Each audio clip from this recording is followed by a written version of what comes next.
Doesn't matter if you're using kelvins or Celsius, because it's the difference. And another bus is driving by.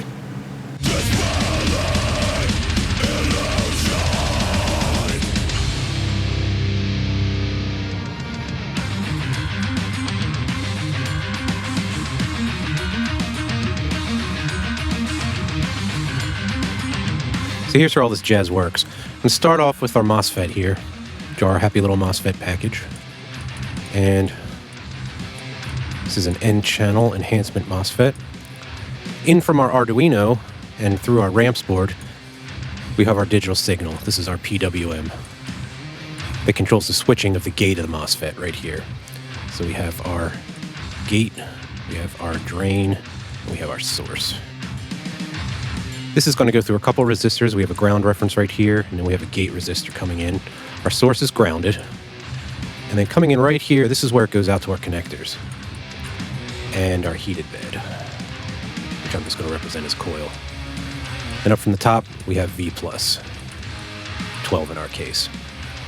And then, just for completeness, off of this, we have our LED dangling. So what happens is, we get this command from our RAMPS board that sends this digital pulse wave signal into the gate, and then the gate turns on the MOSFET like a switch, and it lets current flow to the ground here.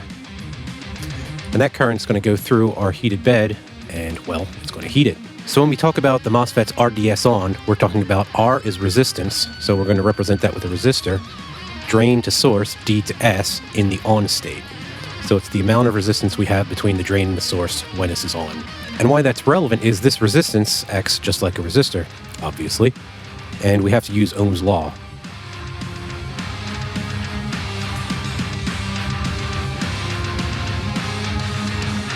Here's a quick lesson on Ohm's law. There are two triangles that you have to remember. First triangle is our power triangle, P for power, and that's going to be over I for current because reasons, and E for voltage because reasons. So when we're going from top to bottom, we're talking about division. When we're going side to side, we're talking about multiplication. So if we want to know what our power is, that's going to equal our current times our voltage.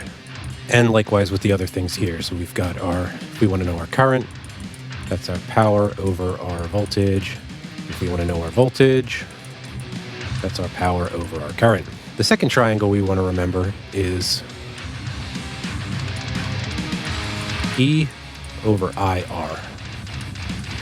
Same deal, division, multiplication. So if we want to know our voltage, that's going to equal our current times our resistance. If we want to know our current, that's going to be our voltage divided by resistance. And if we want to know our resistance, that's going to be our voltage divided by current. Fortunately, though, we don't have to do all that math by hand every time. There's a ton of Ohm's Law calculators online. This one is just ohmslawcalculator.com. I just pulled it up because it's the easiest one to remember. And this is what we're going to be using for all our calculations. If we're pulling 10 amps of current through a 26 milliohm resistor, we know that's going to dissipate 2.6 watts. You get the point.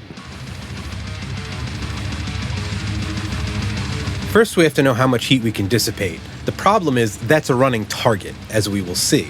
So let's just find out what the MOSFET itself can dissipate.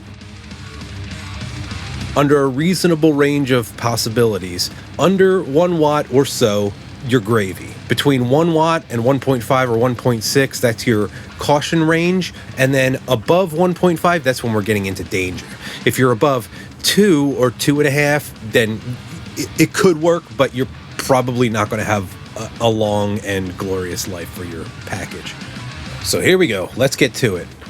First thing we need to note is our TJ, which is our max operating junction temperature. That's going to be on the data sheet. It'll usually be between 125 and 175. So in our case, the data sheet claims that we can do 175 before kablooey. Second thing we need to look at is the thermal resistance junction ambient max for no heatsink. That is the degrees that it will heat up per watt. We multiply that by the power dissipated, i.e. the RTHJ amb, which means ambient, which in our case is 62.5 degrees a watt. That'll be designated C/W. Then you add the ambient temperature in there, or subtract the ambient temperature from that equation to see what your headroom is. The datasheet values for dissipation are assuming a particular room temperature.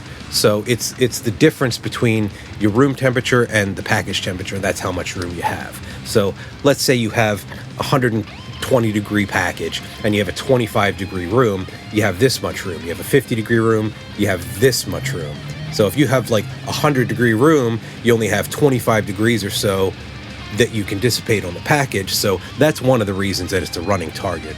Another reason it's a running target is a lot of these specifications change with different currents, different voltages on the drain and the gate, and with the changing of the internal resistance, which is something we'll get to in the next section.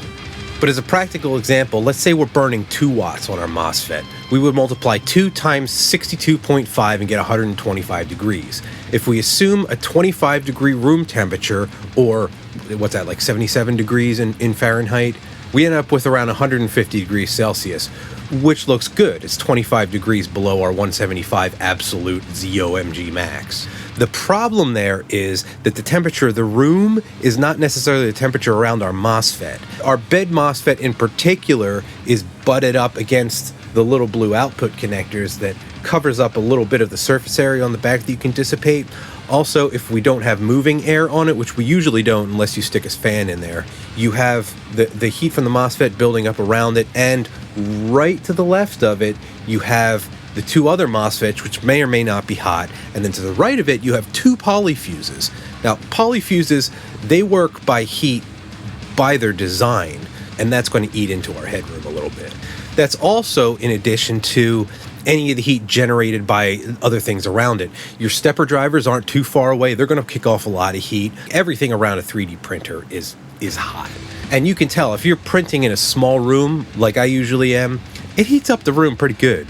And then we have the worst case scenario, which is if you have a heated chamber around it.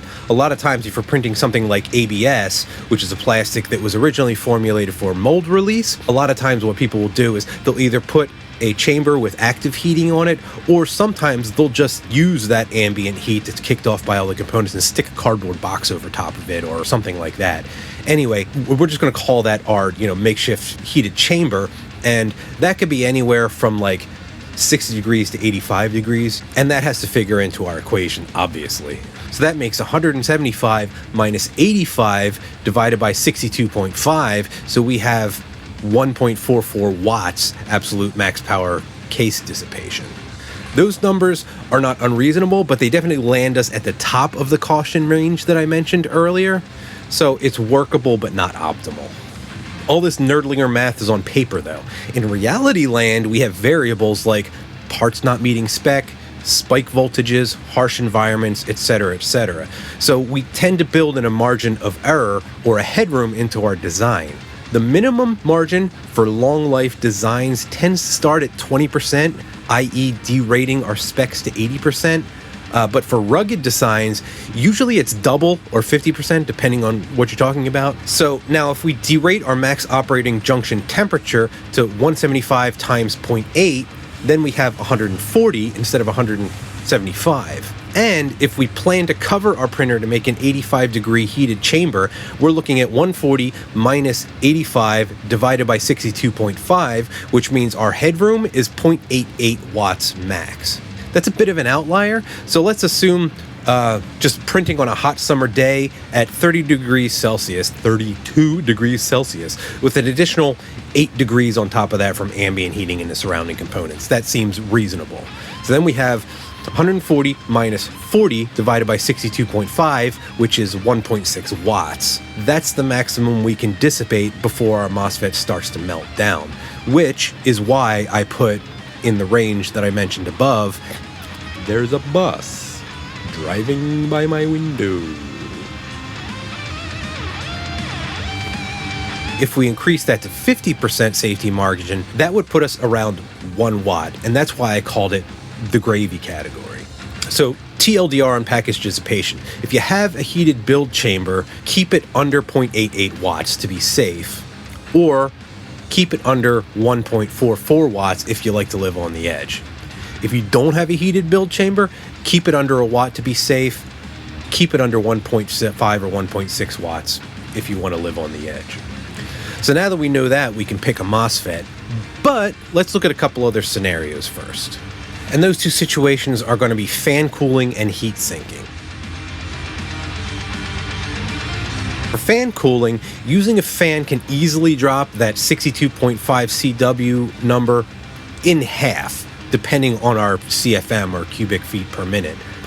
But there's always a chance of fan failure. So while I recommend a fan, even just a small one, I don't recommend depending on a fan. In other words, make sure you can still stay safe below your meltdown temperature if it fails. So if you're using the living on the edge specs, add a fan to bring your operation temperature down to reasonable levels. That way, if it fails, you don't have a catastrophic failure.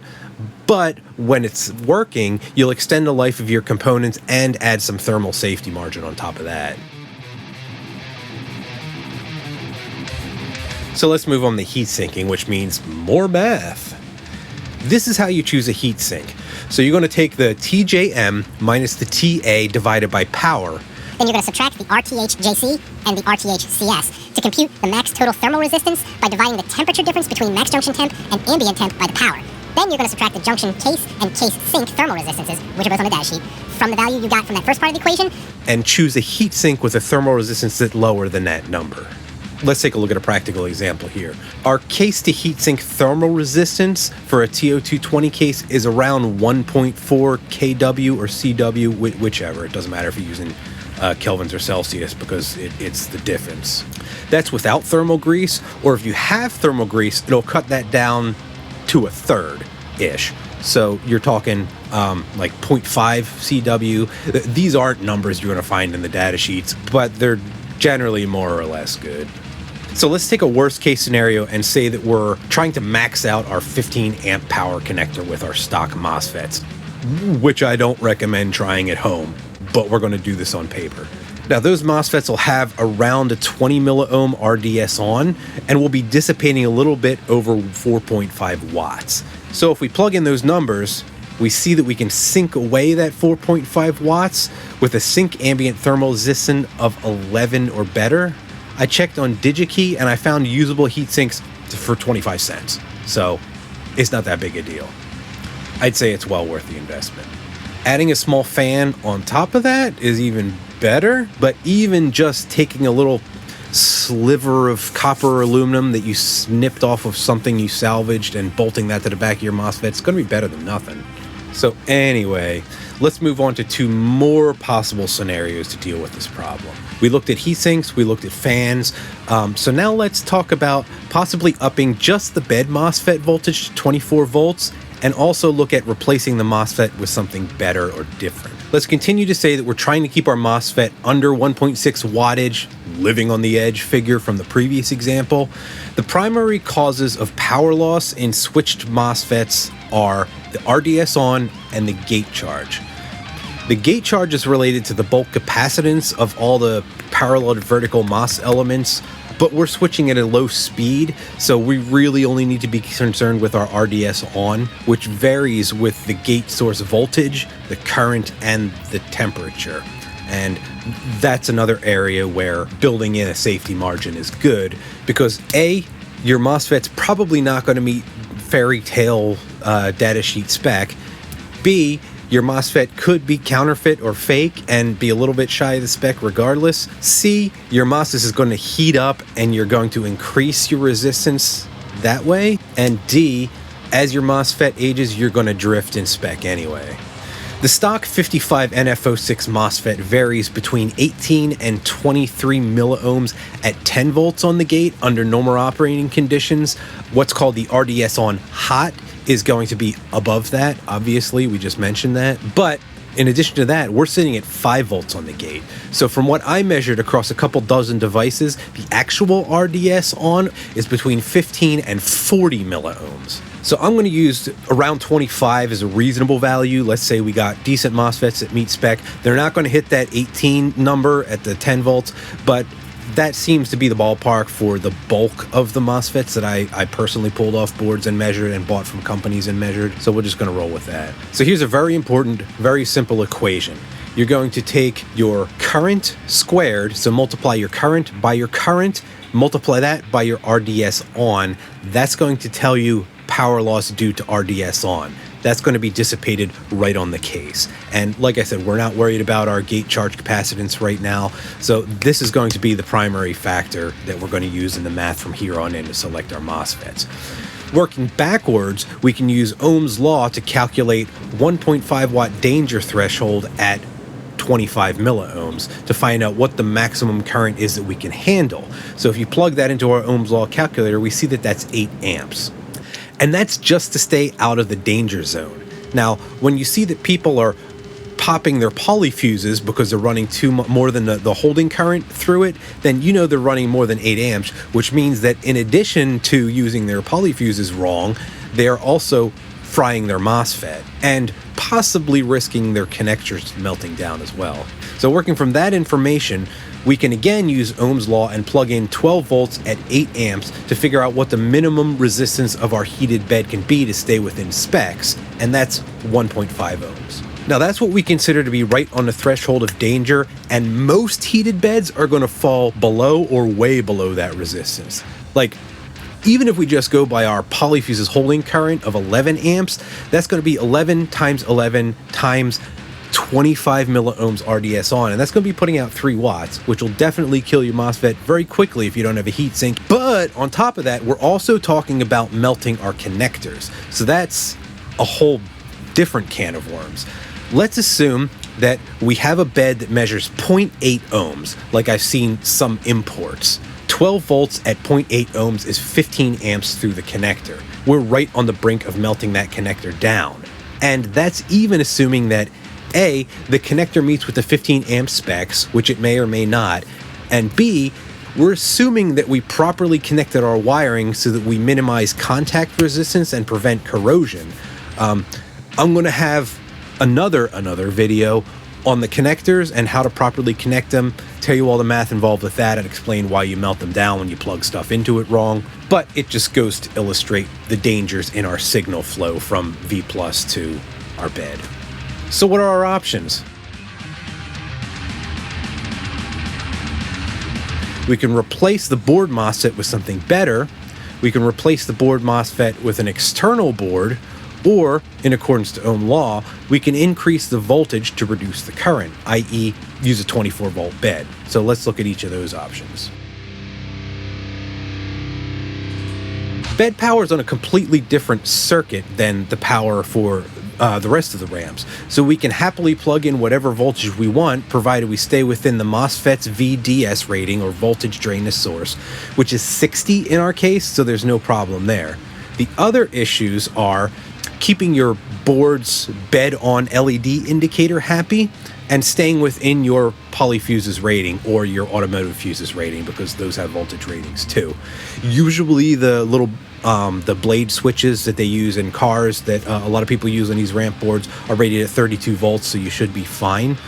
So as far as the LED indicator, earlier designs use a 1K or 1000 ohm current limiting resistor before the LED and a 16 volt polyfuse, but most these days are using a 1.8K or 1800 ohm current limiting resistor and a 30 volt polyfuse. Surface mount LEDs like the ones we have on the board usually handle 20 or 25 milliamps steady current, and they'll pulse up to 40 or 50. So using Ohm's law again, we subtract the LED's drop voltage from our total. LEDs have a different drop voltage depending on what their composition is. Ours are going to be in a ballpark of 2 volts, so we're going to take 24 volts total, subtract 2, which gives us 22 volts. With a 1000 ohm or 1K limiting resistor, we're pushing our limits because it's going to be around 22 milliamps, and I wouldn't personally run a tiny LED at that level. But with a 1.8K resistor, we're going to be staying around 12 milliamps or so, which is perfectly fine. So if your surface mount resistors say 182 on them, you're okay. If they say 102 on them or something else, you may burn out the LED, which is not dangerous, it's just annoying. Back to our Ohm's law calculator. If we assume that our 24 volt bed is around 3 ohms, and they're technically between 2.8 and 3.6, sometimes higher, we're only pulling 8 amps of current. So with an RDS on of 26 milliohms, our MOSFET is out of the danger zone, and all we had to do was plug in a different bed power supply. Boom, easy peasy. Next option, swapping the board MOSFET out. If we already paid big bucks for a 12 volt supply, we can plunk down $1 or $2 and swap out the board MOSFET for something better. That's assuming you have decent soldering, desoldering skills, and you're not using a super crappy RAMPS board that has super lightweight traces and maybe not plated through holes. Since the lowest current link in our power supply chain is going to be that 11 amp polyfuse or 9 amp polyfuse if it's a 30 volt, we can use Ohm's law calculator to find out that we need a MOSFET with an RDS on of at least as low as 13 milliohms to stay under 1.6, or 8 milliohms if we want to stay under 1 watt, which is even better. See the 5-minute data dump video on searching for MOSFETs to learn what to do with that information. Next, we have the external MOSFET. It is a no soldering solution, and you don't need a 24 volt supply, so that's good for a lot of people, which is why it's become a popular option. Just about any external board MOSFET sold has good enough performance, and it'll solve our problem at 12 volts without any soldering. It's also cheaper than buying another power supply if you didn't happen to have a 24 volt supply around. Typically, the devices that are on these external MOSFET boards have single-digit RDS on, and they're heat sinked. They're usually a larger package too that'll dissipate a lot more heat, so they're usually pretty solid. The danger in these is not the device itself, but it's that they tend to use an opto-isolator circuit that puts your full VCC or V+, or whatever you want to call it, rail on the gate of the MOSFET. And then they use a 20 to 25 VGS max MOSFET. So running at 24 volts puts you either over that limit or within 1 volt of that limit, which is real close to blowing out the MOSFET's gate. And MOSFET gate maximum voltage is one of the MOSFET specs you don't screw around with. They're real easy to blow out. Board sellers rarely mention that in the specs, so look at the device's datasheet and find a VGS max of the MOSFET on the board before running it at higher voltages. Another additional danger is, although the external MOSFET will handle additional current, your connectors and wiring may not. So double and triple check all of those so you don't start a fire. And here's a sub-note. There's nothing magical about 24 volts. You can just as easily use a salvaged 20 volt laptop, monitor, TV, printer, power supply, as long as it has enough current. So just use Ohm's law to make sure, i.e., if you measure your bed at 4 ohms and you have a 20 volt supply, it has to be able to put out over 5 amps of current, or it'll trip the power supply's internal PTC connection and either go into safety mode or burn up if it's a crap DPSU, or blow the fuses depending on what protection they used in there. On my last project, I personally used 2 Xbox power bricks in series. That's possible with a couple tricks. I can walk you through that and how to do it safely if there's enough interest. Just let me know in the comments below or on the Patreon page. Another option along those lines is using an external relay or SSR with an AC heated pad. If you want to go with a silicone heater and bypass the entire MOSFET craziness, this is another option for you.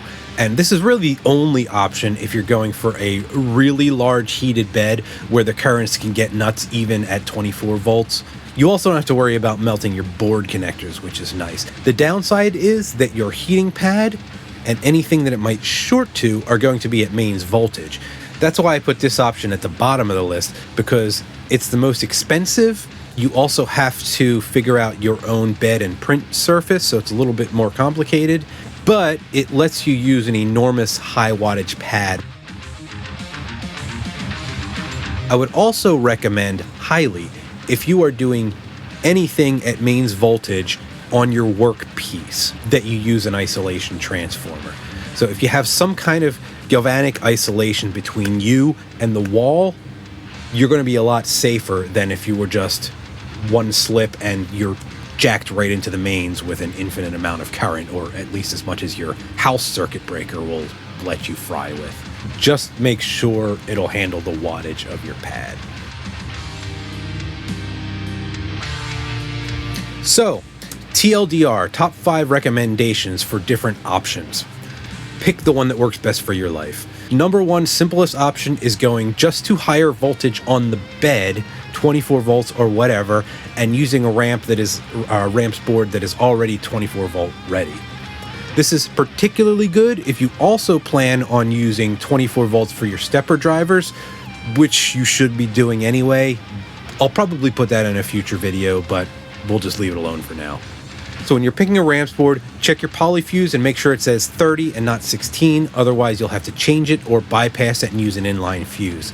Then check the resistor near the MOSFET on your board that runs the bed and make sure it says 182, or else you might pop your LED indicator. Other than that, all you have to do is plug it into the second power connector and you're golden. We may not even have to buy a new bed because a lot of the beds these days have series or parallel options that'll let you run at different resistances. So with our stock stuff, a 3 ohm bed is good, but you can go down to 1.6 ohms if you add a little bit of heat sinking or a fan on the MOSFETs. At that level, your stock 9 amp 30 volt polyfuses will be just fine. Option 2 of 5. If you don't have a 24 volt supply or a 24 volt ready RAMPS, use a small heat sink on the bed MOSFET and maybe put a small fan on the MOSFETs too. Then make sure your bed doesn't measure too low. Unfortunately, you don't know exactly how low you can go without testing the board MOSFETs themselves, but even best case scenario, if they meet the spec at 18 to 23 milliohms, then you should not go below 1.4 ohm bed, which should be the bottom end for the MK3 ALU PCB. They are supposed to measure between 1.4 and 1.8, and while that won't heat up super fast, you will be fine with that setup. Just make sure you measure first. In the woodworking world, it's measure twice, cut once. In the electronics world, it's measure twice, don't burn your house down once. Truck driving by. Option 3 of 5, replace the board MOSFET. If you want to use a bed that will heat up quickly, is higher wattage, and you don't have room for a fan, go ahead, replace the board MOSFET and put a heatsink on it. Just don't be dumb, put a heatsink on it.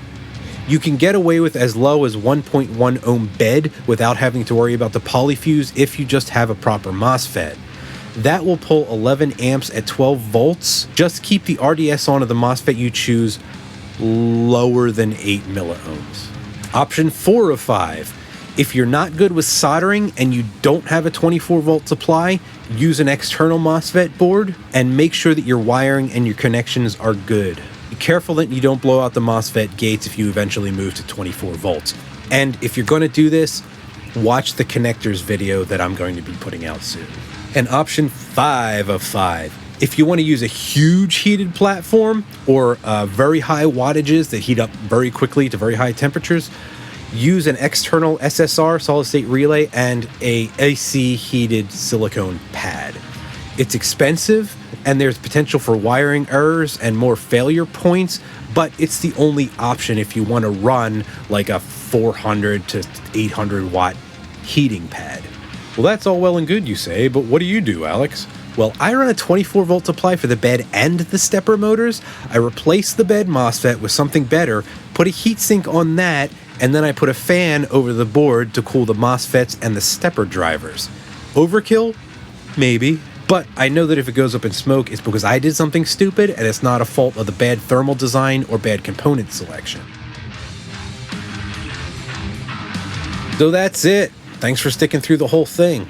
As a final note, I should mention that I ran across several fake or counterfeit MOSFETs in part 1 of this series, so be mindful of that. I planned to add a section on counterfeit electronics in this video, but I've talked way too long, so I'll add a 5-minute data dump about it when I get a chance. Thanks a lot.